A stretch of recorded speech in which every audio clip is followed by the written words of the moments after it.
ராமசாமி, இன்னும் பிஜேபிக்கு தமிழ்நாட்டில் மக்களை போய் சேர்றதுக்கு எம்ஜிஆர் அவர்களும் ஜெயலலிதா அவர்களும் தேவையாக இருக்காங்க அப்படின்னு பார்க்க வேண்டியிருக்கா? ஒவ்வொரு முறையும் அதிமுகவுடைய தலைவர்களை கொண்டாடுவதுங்கிறது அங்கே போய் கட்சியோட இணக்கமாக இருக்கும்ன்ற மெசேஜை சொல்கிறதுக்கா இல்லை இங்கே கால் ஊன்றதுக்கா? பாரத மண்ணிற்கும் தமிழ் மக்களுக்கும் முதற்கண் வணக்கங்கள்.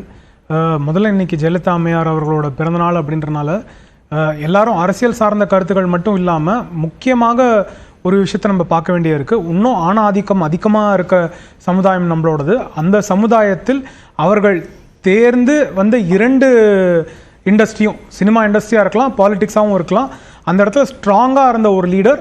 அவங்க எல்லாருக்குமே ஒரு சோர்ஸ் ஆஃப் இன்ஸ்பிரேஷன், விமனுக்கு மட்டும் இல்லை, எல்லாருக்குமே. ஸோ அந்த இதிலிருந்து நம்ம பார்க்க வேண்டிய தேவை இருக்குது. இன்னைக்கு இருக்க அரசியல் சூழ்நிலையும் என்ன வித்தியாசம் அப்படின்னா, ஜெயலலிதா அவர்கள் பார்க்கும்போது அவர்களோட தனிப்பட்ட வெற்றி வாய்ப்பு, அவர்களோட பெயர் அப்படின்னு இல்லை, மொத்த கட்சியின் வெற்றி வாய்ப்பு என்ன, ஒவ்வொரு உறுப்பினரும் எவ்வாறு செயல்பட முடியும் அப்படின்றது தான்.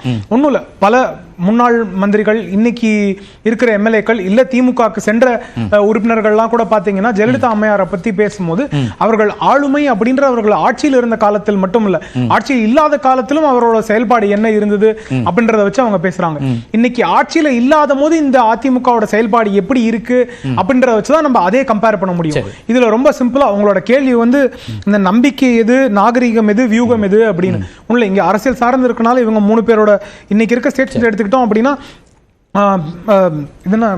கோகுலேந்திரா மேம் அவங்களோட வியூகம்னு எடுத்துக்கலாம், அண்ட் ஷானவாஸ் அவர்களோட வந்து நாகரிகம்னு எடுத்துக்கலாம், இதுன்னா சாரி நண்பர் அவர்களோட வந்து அதிமுகல இருந்து அதை நம்பிக்கைன்னு எடுத்துக்கலாம். ஏன்னா என்னதான் ஆனாலும் அதிமுக வந்து ஜெயிச்சிரும், எப்படி ஓட் ஸ்பிளிட் ஆனாலும் அதிமுக ஜெயிச்சிரும், 15% ஆன்டி இன்கம்பன்சியும் அவங்களுக்கு மட்டும் தான் வரும் அப்படின்ற ஒரு நம்பிக்கை அப்படின்ற மாதிரி அந்த ஒரு பொசிஷன். ஆனா அப்படி கிடையாது. ஸோ அதே பாஜகவோட வியூகத்துக்கும் எடுத்துக்கிட்டோம் அப்படின்னா, எல்லா அரசியல் கட்சிகளும் இன்னைக்கு தேவை என்ன அப்படின்னா, ஜெயலலிதா அவர்கள் ஒரு டால் லீடர் அப்படின்ற போது அந்த டால் லீடரை எல்லாருமே ரெகனைஸ் பண்ணி ஆகணும். அவங்களோட நல்ல குவாலிட்டிஸ் என்ன இருக்கோ அது இன்னைக்கு அவரோட பிறந்த நாள் அப்படின்ற போது. ஸோ அதனால பிரதமர் நரேந்திர மோடி அவர்களோட செயல் அந்த இதுல இருந்து ஆரம்பிக்குது. அதை தாண்டி பாஜக அப்படின்ற அரசியல் ஆடும் ஒன்றாக இருக்க முடியாது அப்படின்னு அவர் யார சொல்றாரு? பிஜேபி மனசுல வச்சுதான் சொல்றாருன்னு விமர்சகர்கள் எல்லாம் முன்வைக்கிறாங்க. இப்போ ஒரு கூட்டணி வர முடியாதுங்கிறத தெள்ள தெளிவா திரு எடப்பாடி பழனிசாமி சொல்றாரு அப்படிங்கிறதா அதை புரிஞ்சுக்க வேண்டியிருக்கா? இல்ல, அவர் என்ன சொல்றாருன்னா அவரே வெளிப்பாடு செய்யட்டும். அப்படி நீங்க பாஜக அப்படின்னு கூட வச்சுக்கோங்க, பிராக்டிகலான ஒரு சிச்சுவேஷன். விமர்சகர்கள் சொல்றதா எனக்கு தெரியல, நீங்க தான் விளக்கணும். நான் விளக்கணும் இல்ல, ஏன்னா ஸ்டேட்மெண்ட் எந்த கிடையாது, உங்களுக்கு புரிஞ்சதை சொல்லுங்க. ஒண்ணும் இல்ல, சிம்பிளான ஸ்டேட்மெண்ட் தான். ஒண்ணும் இல்ல, அவர் வந்து அதே அவரோட நம்பிக்கையாவே இருக்கட்டும். ஆனா அவரோட வியூகம் என்ன அப்படின்னு பார்க்கணும்னா அவரோட நம்பர்ஸை பார்க்க வேண்டிய தேவை இருக்கு. அது 2019 எடுத்துக்கலாம், 2021 எடுத்துக்கலாம், 2024 எடுத்துக்கலாம். எல்லாத்துலயுமே நம்பர்ஸ்ல ஒரு பிரச்சனை. இது இல்லாம அன்அபிஷியலா இல்ல அபிஷியலா அவங்க எடுத்த டேட்டாவே அவங்களுக்கு இன்னைக்கு இருக்கும். விஜய் அவர்கள் ஒண்ணும் இல்ல, கோகுல ஸ்ரீனிவாஸ் அவர்கள் சொன்னது, கோலாகல ஸ்ரீனிவாஸ் அவர்கள் சொன்னது சிம்பிளானது. ஒரு தலைவர் இன்னைக்கு வந்து ஒரு கட்சியை நிறுவி அவர் ஜெயிக்க வேண்டும், முதலமைச்சர் ஆக வேண்டும் அப்படின்ற எண்ணம் இருந்தா, கூட்டணி வந்தா கூட அவர் தான் முதலமைச்சராக இருக்க வேண்டும் அப்படின்ற பார்வை இருக்கும். வாக்களிக்க போகும்போது அவர் முதலமைச்சர் ஆக மாட்டார்னா எதுக்காக அவருக்கு வாக்களிக்க வேண்டும் அப்படின்ற ஒரு கேள்வியே இருக்கும்.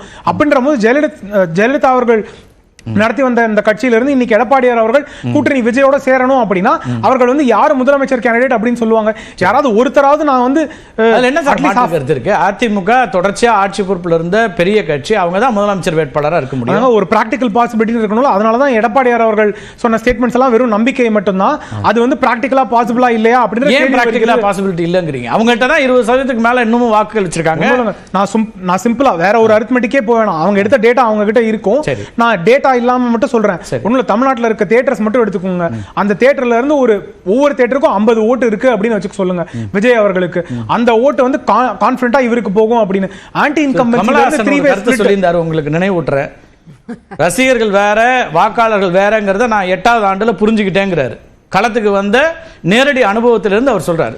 வித்தியாசம் இருக்குங்க. என்னன்னா அவரோட அடிப்படை கட்டமைப்பு, அவரோட ஃபேன் பேஸோடது, விஜய் அவர்களோட கட்டமைப்பு. வாக்காளர்களை வந்து திரையரங்கத்தில் இதெல்லாம் பார்க்க முடியாது சார். தமிழ்நாட்டில் திரை கவர்ச்சி இருந்திருக்கலாம், ஆனா வாக்குகளாக அது மட்டுமே மாறினது இல்ல. இல்ல, அதான் நான் மாறினது இல்ல அப்படின்றது இல்ல. இன்னைக்கு ஒரு தேவை இருக்கு, மூன்றாவதாக ஒரு தலைவர் தேவை இருக்கிறார். அந்த தலைவராக இவர் ஒரு ஆப்பர்ச்சுனிட்டியா இருப்பாரு, இவர் ஒரு ஆப்ஷனா இருப்பாரு அப்படின்ற பார்வை இருந்தது. ரஜினிகாந்த் அவர்களுக்கு அந்த பார்வை இருந்தது. அந்த பார்வையை அவர் பயன்படுத்திக் கொள்ளல. என்னவோ ஒரு காரணத்துக்காக அவர் அரசியல். விஜயகாந்த் வெற்றி பெற்றார் அப்படின்னாலும் கூட அவருடைய வெறுமனை திரை கவர்ச்சி மட்டும் இல்ல, அது ஒரு அடையாளம். அதுக்கு பிறகு அவர் எப்படி இருந்தார், இறந்த பிறகு சொன்னாங்க எல்லாருக்கும் சோறு போட்டார், அப்படியான ஒரு பார்வை இல்ல. கீழே வேலை பண்ணலாம் தான் வரும். மற்ற அரசியல் தலைவர்களுக்கும் எம்ஜிஆர் அவர்களுக்கும் விஜயகாந்த் அவர்களுக்கும் விஜய் அவர்களுக்கும் என்ன வித்தியாசம் இருக்கு அப்படின்னா அவர்களுக்கு அட்லீஸ்ட் ஒரு அடிப்படை கட்டமைப்பு ஆரம்பிக்கிறதுக்கான அந்த கட்டமைப்பு இருக்குன்னு சொல்லல, அது ஆரம்பிக்கிறதுக்கான ஒரு விஜயகாந்த் இடத்துல விஜய் வந்துட்டாரான்னு தான் கேட்கிறேன் நான் ஏன்னா அந்த கட்டமைப்பை உறுதிப்படுத்திட்டாரா? அவர் தேர்தலை என்ன சந்திக்க முடியல. மற்ற சினிமால இருந்து வந்தவர்களுக்கு இருக்கிறதோட கம்பேரிட்டிவா அவருக்கு இன்னைக்கு ஒரு அவரை நிராகரிக்க முடியாத உண்மை. அது ஒண்ணு. ரெண்டாவது, இன்னைக்கு வாக்காளர்கள் அப்படின்னு நம்ம பார்க்கும்போது 3 விதம் புதிதாக வர வாக்காளர்கள் இருக்காங்கல்ல. சோ அவர்களுக்கு எங்க இருந்து அவர்களுக்கான அட்டென்ஷன் வருது, யாருக்காக வாக்களிக்க முடியும் அப்படின்ற ஒரு அதிமுகவுக்கு வந்து இதெல்லாம் நிராகரிக்க முடியாதுங்கறீங்க. விஜயோ அல்லது வேற ஃபேக்டர்ஸ் வந்திருக்கு, அதை நிராகரிக்க அவங்க வந்து அவர் கூட்டணியில வந்து சேரணும் அப்படின்னா கூட அவர் வந்து 2ஆம் கட்ட தலைவராக வருவார். நான் வந்து டெப்யூட்டி சீஃப் மினிஸ்டரா வருவேன், இல்ல நான் வேற ஒரு ரோலுக்காக வருவேன் அப்படின்ற ஒரு பார்வையே வந்து பிராக்டிகல் கிடையாது அப்படின்னு சொல்றேன். ஓகே, ஒரு நெருக்கடி தானே இருக்கு அப்படிங்கிறாரு. நீங்க யார் இப்ப கூட்டணியில வந்துருவாங்க, எந்த டிமாண்ட் இல்லாம வர்றதுக்கு எந்த கட்சி தயாரா இருக்கு இன்னைக்கு அப்படிங்கிறது தான் அடிப்படை கேள்வி. அது பிஜேபியோ விஜயோ இல்ல வேற யார் வேணா வச்சுக்கோங்க. கூட்டணி மெகா கூட்டணி வைக்கணும், அதான் நீங்க சொல்லிட்டீங்க. வெற்றி கூட்டணிட்டீங்க. அதுக்கு என்ன வாய்ப்பு? அது மெகா கூட்டணி 24க்கு, இப்ப வெற்றி கூட்டணி. வெற்றி கூட்டணிக்கான என்ன வாய்ப்பு இருக்குங்கிற கேள்வியை லாஜிக்கா கேட்கல. நீங்க வியூகத்தை உடைக்க வேண்டாம், சொல்ல வேண்டாம், ஆனா வாய்ப்புகள் இருக்காங்கிற கேள்வி வைக்கிறாங்க. வாய்ப்புகள் இருக்குங்கிறத தான் எங்களுடைய பொதுச் செயலாளர் நீங்க எல்லோரும் விரும்பிய பொதுக்குழுலையும் அதை தான் சொன்னாங்க, ஒவ்வொரு மீட்டிங்லேயும் அதை தான் சொல்றாங்க. நீங்கள் எல்லோரும் விரும்பிய வெற்றி கூட்டணி, வெற்றி கூட்டணினா அதிமுக ஆளுங்கட்சியாக வரக்கூடிய வெற்றி கூட்டணி அமையும் அப்படிங்கிறத தான் அவங்க வந்து மிக உறுதியாக இன்றைக்கும் இப்ப சமீப காலங்களில் சொல்லிட்டு இருக்காங்க. அந்த வியூகத்தை பத்தி பேசுறதுக்குள்ள டைம் இது இல்லை. வியூகமே வேண்டாம். இப்ப என்ன சிக்கல் இருக்குன்னா, நீங்களே சொல்றீங்க களை எடுக்கிறது, பயிர் எல்லாம் சொல்லியிருக்காரு. அப்புறம் ஓனாய் ஆடுன்னு சொல்றாரு. இது என்னங்கிறது நீங்க தான் விளக்கணும். யாரை விடவும் நீங்க சொன்னாதான் அது சரியான பொருளா இருக்கும். யாரை அப்படி குறிப்பிடுகிறார்?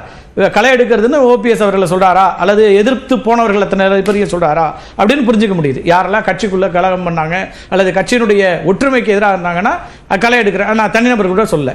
இதை யார் சொல்றாரு? கூட்டணிக்கு வரக்கூடியவங்க அல்லது கூட்டணிக்கு நெருக்கடி கொடுக்கக்கூடியவங்கன்னு யாரையாவது மீன் பண்றாரா? இதுக்குள்ள அர்த்தங்களும் பதிலும் போக போக நாளடைவில் பிராக்டிக்கலா மக்களுக்கு புரியணும்ல, அதுக்கு தான் அறிக்கை. மக்கள் மிக தெளிவா புரிஞ்சுக்கிட்டாங்க, மிக தெளிவா இருக்காங்க.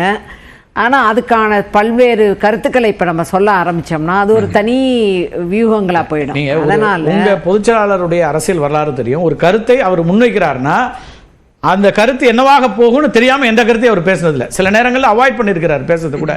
ஆனால் ஒரு கருத்தை முன்வைக்கிறார்னா ஒரு முடிவு எடுத்துட்டு தானே அந்த கருத்தை முன்வைப்பார். அதனால நான் கேட்குறேன், முடிவெடுத்து ஒரு தைரியமான ஒரு கருத்து, நாங்கள் தனித்துவமாக எங்கள் பயணத்தை தொடங்கி பல்வேறு நடவடிக்கைகளையும் தேர்தலையும் சந்திச்சுக்கிட்டே இருக்கோம். திடீர்னு நாங்க போய் சுயேட்சையா நிக்க மாட்டோம், திடீர்னு அதிமுகவை எதிர்த்து நாங்க போய் நிப்போம், இப்ப வேற வழியே இல்லைன்னா நாங்க வருவோம் அப்படி எல்லாம் நிறைய கருத்துக்களுக்கெல்லாம் தொண்டர்கள் குழம்பக்கூடாது. தொண்டர்கள் மக்கள் ஒரு குழப்பத்தில் இருக்கக்கூடாது. அதற்கான ஒரு விஷயத்தமா தான் இந்த அறிக்கை வருதே தவிர இதற்கான யாரு என்னங்கிறத வந்து பிராக்டிக்கலா போக போக எல்லோரும் புரிந்து கொள்வார்கள். காரணம் என்னன்னா ஆளுக்கு ஒரு பொருளுரை எழுதுவாங்க. இல்ல ஆளுக்கு ஒரு பொருளுரை இல்ல. எந்த நான் புரிஞ்சிட்டு இருக்கிறது என்னன்னா, இப்ப இந்த ஓனாய் ஆடு அப்படிங்கறது ஓனாய் வந்து அந்த மூவர்னு நான் புரிஞ்சுக்கிறேன்.